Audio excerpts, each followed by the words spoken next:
There wasn't any money for promotion. I'm lucky because both the Scotsman and the Herald both love my work. So they give me this really large coverage. You know, I had two pages in the Scotsman, and I had a full page in the Herald. So that's worth thousands and thousands of dollars. But, you know, it's 2015, and it's not the same thing as it was even in 2001, where everybody read the newspaper. So it's very impressive when you open up there's only 2 newspapers, and you open up the newspaper, and here's this double spread on me. Not quite as impressive when you see it online.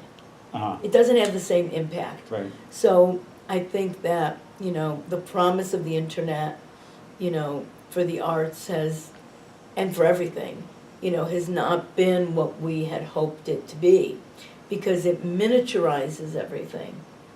And I think it democratizes or equalizes it. Everything looks like everything else, right? right, but the truth is that you have to have the money to do the promotion. Sure. Because that's what people see.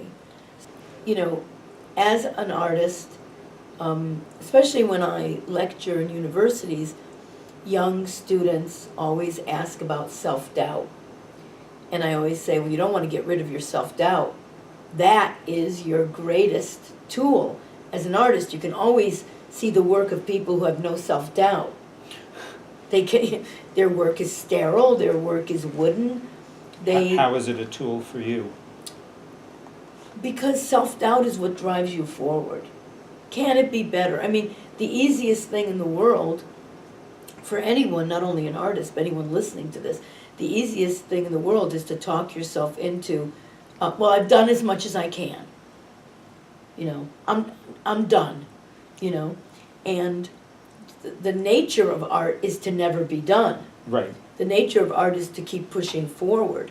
So whereas Steve and I were kind of frightened by the prospect of having so little time to develop a concept for this visual language, for what I started calling media. We initially were calling it film. Then we realized, well, we're in no position to make a film. We don't have the money and we don't have the time. Then we were like, you know, but we want this fragmentation. I wanted, excuse me, I wanted the audience to see what I saw inside my mind.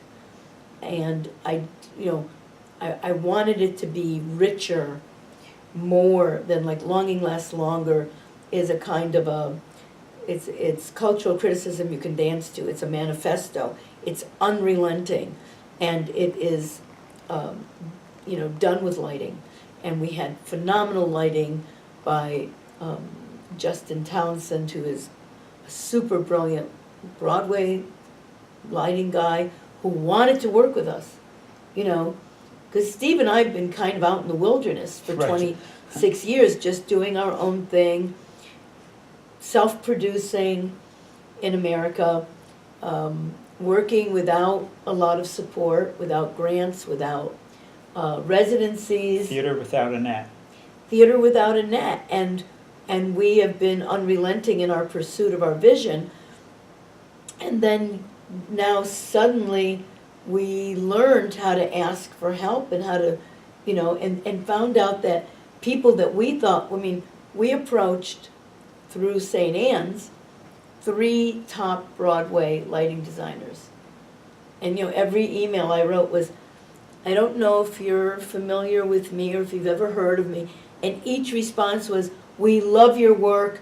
You're exactly, it would be an honor to work with you. And we were like, really? Like what? You know, we had no idea. We were stunned. You know, we were really stunned. You know, and the person who we thought, whose lighting best suited Longing Lasts Longer was Justin Townsend. And then he writes, you know, I came to New York to work with artists like you, and you're the only one left who makes this kind of work. And I was like, really? You know, we were like really stunned, and we're so easy to work with. We're very cooperative. We're very humble. You know, we're not egomaniacs. We're not prissy. We're not fancy. you know, I'll vouch for that. we respect, you know, we respect everyone that we work with, we respect the audience so much, you know. So, you know, all of these things have come to support us.